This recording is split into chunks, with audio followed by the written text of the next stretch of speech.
After World War II, the Korean Peninsula became one of the earliest and most significant flashpoints of the Cold War. Here's a detailed breakdown of what happened, the roles of the United States and the Soviet Union, and the leaders involved in the decisions that led to Korea's division. In August 1945, after the devastating atomic bombings of Hiroshima and Nagasaki, Japan finally surrendered. This brought an abrupt end to its colonial rule over Korea, which had lasted since 1910. But Korea's sudden liberation created a serious problem. Unlike Germany or Japan, the Allies had made no clear plan for what to do with Korea after independence. Just 2 days before Japan's surrender, on August 8th, the Soviet Union entered the war against Japan, and its troops advanced quickly into northern Korea. The United States, worried that Soviet forces might take over the entire peninsula, decided to act fast. On August 10th, two relatively unknown U.S. officers, Dean Rusk and Charles Bonesteel, hurriedly drew a line across a map, choosing the 38th parallel as the dividing point. To the Americans' relief, the Soviets accepted the proposal, largely because their soldiers already controlled the North. Following the conclusion of World War II, the division of Korea into North and South began to take shape. The United States played a significant role in establishing a governmental structure in the southern half of the peninsula. In 1945, the United States set up a military government in Seoul to administer the southern half of Korea. This government was placed under the command of General John R. Hodge, who oversaw the region from 1945 until 1948. During those years, the U.S. threw its weight behind anti-communist Korean leaders, convinced that standing firmly against communism was the key to stability in the early days of the Cold War. Among these leaders, one man quickly rose to the top: Syngman Rhee. A passionate and outspoken anti-communist, Rhee earned strong American backing, and in 1948, he became the first president of South Korea. This moment marked more than just his rise to power. It was the official birth of the Republic of Korea. But this U.S. support for Rhee and the creation of a separate government in the South also cemented the division of the peninsula, laying the groundwork for the bitter conflict that was to come. Meanwhile, in the Soviet-controlled northern zone, a communist-style government was quickly put in place. At the center of this new administration stood Kim Il-sung, a former guerrilla fighter who had earned recognition for his battles against Japanese forces in Manchuria. The Soviets saw great potential in him and threw their full support behind his leadership, viewing him as the perfect figure to secure communist influence in Korea. With Moscow's backing, Kim Il-sung's rise to power was swift, and in 1948 he was installed as the premier of the Democratic People's Republic of Korea, North Korea. This moment marked the official birth of a communist state in the northern half of the peninsula, reshaping the political landscape and setting the stage for the conflicts that would soon follow. This separation was not an organic development, but rather a direct consequence of strategic decisions made by key world leaders, each driven by their national interests and ideological perspectives. Franklin D. Roosevelt, U.S. President 1933 to 1945.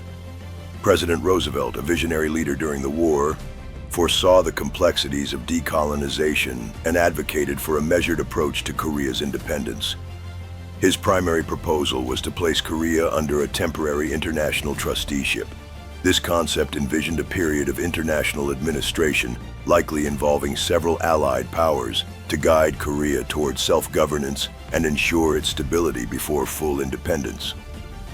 Roosevelt believed this interim phase was crucial to prevent power vacuums or external interference that could destabilize the region. Although he passed away before his plan could be fully implemented, his idea of a transitional period significantly influenced subsequent discussions and laid the groundwork for the later, albeit flawed, attempts at international collaboration in Korea. Harry S. Truman, U.S. President, 1945 to 1953. Upon assuming the presidency after Roosevelt's death, Harry S. Truman inherited a world rapidly shifting from wartime alliance to Cold War antagonism. His administration faced the daunting task of containing the spread of communism, and Korea became a critical flashpoint in this broader ideological struggle. It was under Truman's leadership that the momentous decision to divide Korea at the 38th parallel was formalized. This arbitrary line, initially conceived as a temporary military demarcation for the surrender of Japanese forces, hardened into a permanent political boundary as tensions between the United States and the Soviet Union escalated. For Truman, the division was a strategic imperative, viewed through the lens of preventing Soviet influence from engulfing the entire Korean Peninsula and establishing a foothold in East Asia. Joseph Stalin, Soviet leader 1924 to 1953. Joseph Stalin, the formidable leader of the Soviet Union, played an equally pivotal role in shaping Korea's destiny. Driven by a desire to expand Soviet influence and create buffer states against Western aggression, Stalin ordered Soviet troops to occupy northern Korea following Japan's surrender. This military presence gave the Soviets significant leverage in the region. Critically, Stalin personally endorsed and supported Kim Il-sung as the leader of North Korea. Kim Il-sung's background as a communist guerrilla fighter aligned perfectly with Stalin's vision for a socialist state in Korea. Stalin's ultimate goal was to establish a firmly socialist and pro-Soviet Korea that would serve as a strategic bulwark against the United States and its burgeoning alliances in Asia, particularly Japan. This objective directly contributed to the entrenchment of the 38th parallel as a political divide. Winston Churchill and Clement Attlee, UK Prime Ministers.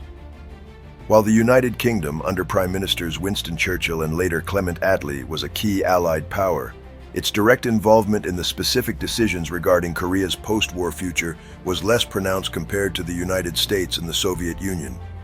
Britain's primary focus in the immediate aftermath of World War II was its own economic recovery and the dismantling of its vast colonial empire. However, the UK consistently supported the United States' positions at various international conferences and diplomatic discussions concerning East Asia. Their support, while not leading to direct military intervention or significant policy initiatives in Korea, nonetheless contributed to the consensus that solidified the division and the broader Cold War alignment. Chiang Kai-shek, leader of China, Republic of China at the time. Chiang Kai-shek, the leader of the Republic of China, theoretically held a seat at the table in Allied discussions concerning Korea's post-war future. As a major Allied power in Asia and a neighbor to Korea, China's input would have been significant under different circumstances. However, the Republic of China was simultaneously embroiled in a devastating civil war against the Communist Party of China. This internal conflict severely diminished Chiang Kai-shek's ability to exert any meaningful influence on international decisions concerning Korea. Preoccupied with their own survival, the nationalist government had little bandwidth or leverage to shape the unfolding events on the Korean Peninsula, effectively rendering China a peripheral player in these critical international deliberations. The failed reunification attempts. The initial agreement between the United States and the Soviet Union, the two dominant Allied powers in the post-World War II era, envisioned a unified, independent Korea. However, their divergent political ideologies and strategic interests ultimately prevented the realization of this goal. Despite diplomatic efforts, the US and Soviets failed to reach a consensus on the establishment of a single Korean government that would be acceptable to both sides. This deadlock led to the involvement of the United Nations in the Korean question. In 1947, the newly formed international body called for nationwide elections across Korea to establish a unified government. This resolution aimed to provide a democratic framework for the Korean people to determine their own future. However, the Soviet Union, which maintained significant control over the northern part of the peninsula, actively obstructed these elections in their zone of influence. This refusal to cooperate with the UN's plan was a critical turning point, effectively cementing the division. At this point, a good question to ask is, why did the Soviet Union rejected the first election conducted by the UN for Koreans? The Soviet Union rejected the first election conducted by the United Nations Temporary Commission on Korea, UNTCOK, in 1948 because of ideological and geopolitical reasons tied to the Cold War. Here's why. 1. Control of the North. The Soviets had established their influence in northern Korea after Japan's defeat in World War II. They wanted to ensure the North remained under communist leadership, Kim Il-sung and his allies, rather than risk losing control through an election overseen by an international body they did not trust. 2. Disagreement with UN TCOC's legitimacy. The Soviets argued that the UN Commission was dominated by Western powers, particularly the United States, and therefore biased. They refused to allow UN observers into the North, making it impossible for a peninsula-wide election to occur. 3. Fear of losing influence.